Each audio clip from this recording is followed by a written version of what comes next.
2차 전지 산업의 심장이라고 불리는 기업, 바로 에코프로죠. 정말 뜨거운 성장 스토리를 써 내려가면서도 또 한편으로는 고평가 논란 때문에 살얼음판을 걷는 듯한 모습을 보여주고 있는데요. 과연 우리는 이 안에서 어떤 기회를 잡고 또 어떤 위험을 피해야 할까요? 오늘 이 분석을 통해 에코프로의 미래 전망부터 현실적인 투자 전략까지 속 시원하게 정리해드리겠습니다. 정말 천국과 지옥을 오간 주가, 2차 전지 대장주 에코프로. 아마 많은 분들이 마음속에 똑같은 질문을 품고 계실 겁니다. 그래서 지금 이거 사도 괜찮을까? 오늘 바로 그 질문에 대한 답의 실마리를 한번 같이 찾아보시죠. 자, 그런데 좀 놀랍습니다. 오늘 저희가 살펴볼 한 분석 보고서의 결론이 매수가 아니라 보유거든요. 아니, 이렇게 폭발적인 성장 잠재력을 가진 주식에 왜 이렇게 신중한 평가가 나온 걸까요? 그 숨겨진 이유를 지금부터 하나씩 제대로 파헤쳐 보겠습니다. 그럼 먼저 에코프로를 긍정적으로 보는 쪽의 이야기부터 들어봐야겠죠? 도대체 뭘 믿고 그렇게 좋게 보는 걸까요? 그건 바로 다른 기업들은 쉽게 흉내낼 수 없는 에코프로만의 결정적인 무기가 있기 때문입니다. 그게 뭔지 바로 확인해 보죠. 바로 이 폐쇄루프 생태계라는 겁니다. 용어는 좀 어려워 보이죠? 근데 개념은 아주 간단해요. 다 쓴 폐배터리를 집어넣으면 새로운 배터리의 핵심 소재가 되어서 나오는 말 그대로 완벽한 자원 순환 공장이라고 생각하시면 됩니다.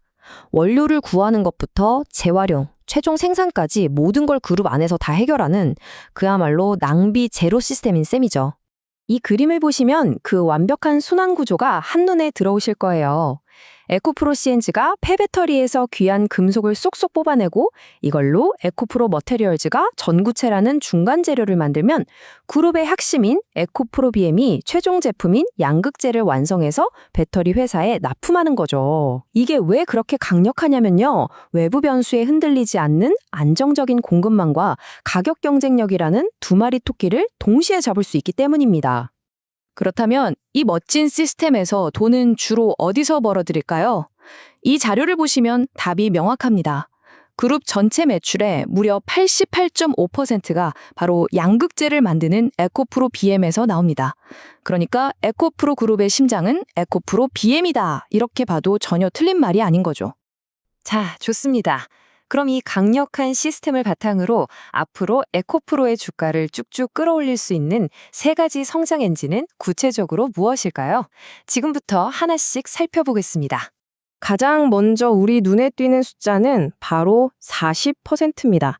이게 뭐냐면요. 최근 주춤했던 전기차 시장이 다시 회복될 거라는 전망을 바탕으로 내년도 양극재 출하량을 올해보다 40%나 늘리겠다는 아주 야심찬 목표입니다. 만약 이 숫자가 현실이 된다면 주가에는 정말 강력한 상승 에너지가 되겠죠. 이런 목표가 그냥 뜬구름 잡는 소리가 아닙니다. 구체적인 계획들이 다 있어요. 2026년이면 유럽 시장을 공략할 헝가리 공장이 돌아가기 시작하고요. 원료를 안정적으로 확보해줄 인도네시아 재련소도 풀 가동됩니다.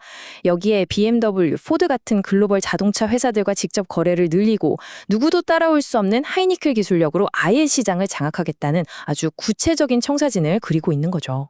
하지만 말이죠. 모든 성장 스토리에는 반드시 그림자가 따라오기 마련입니다. 이제부터는 이 보고서가 왜 매수가 아닌 보유라는 신중한 결론을 내릴 수밖에 없었는지 그 이면에 숨어있는 날카로운 리스크들을 하나하나 짚어보겠습니다. 가장 큰 걸림돌은 역시나 고평가입니다. 보고서는 현재 주가 순자산 비율, 우리가 흔히 PBR이라고 부르는 이 수치가 12배를 넘어간다는 점을 딱 짚고 있어요. 이게 무슨 말이냐면 회사가 가진 순수한 자산 가치에 비해서 주가가 무려 12배 이상 비싸게 거래되고 있다는 뜻입니다. 한마디로 미래의 성장 가치를 너무 많이, 너무 빨리 당겨와서 가격에 반영했다는 경고등인 셈이죠. 이 막대 그래프를 보시면 고평가 리스크가 더 확 와닿으실 겁니다. 경쟁사인 포스코 퓨처엠이나 LNF랑 비교했을 때 에코프로의 PBR이 압도적으로 높잖아요. 물론 이건 시장의 기대감이 그만큼 크다는 긍정적인 신호이기도 하지만 반대로 생각하면 실적이 조금만 기대에 못 미쳐도 주가가 크게 흔들릴 수 있다는 위험을 고스란히 안고 있다는 뜻이기도 합니다. 근데 고평가 말고도 우리가 체크해야 할 위험들이 더 있습니다. 가격이 저렴한 중국산 LFP 배터리가 무섭게 치고 올라오고 있고요. 롤러코스터처럼 널뛰는 원자재 가격도 수익성에 직접적인 타격을 줍니다. 그리고 언제든 시장에 쏟아져 나올 수 있는 대규모 오버행 물량, 이건 뭐 잠재적인 매도 폭탄 같은 거죠. 여기에 최근 주요 공장 가동이 좀 늦춰진다는 소식까지 더해지면서 단기 성장세에 대한 우려도 커지고 있는 상황입니다. 자, 한번 정리해 볼까요? 한쪽에는 독보적인 기술력과 완벽한 수직 계열화라는 아주 강력한 성장 스토리가 있습니다.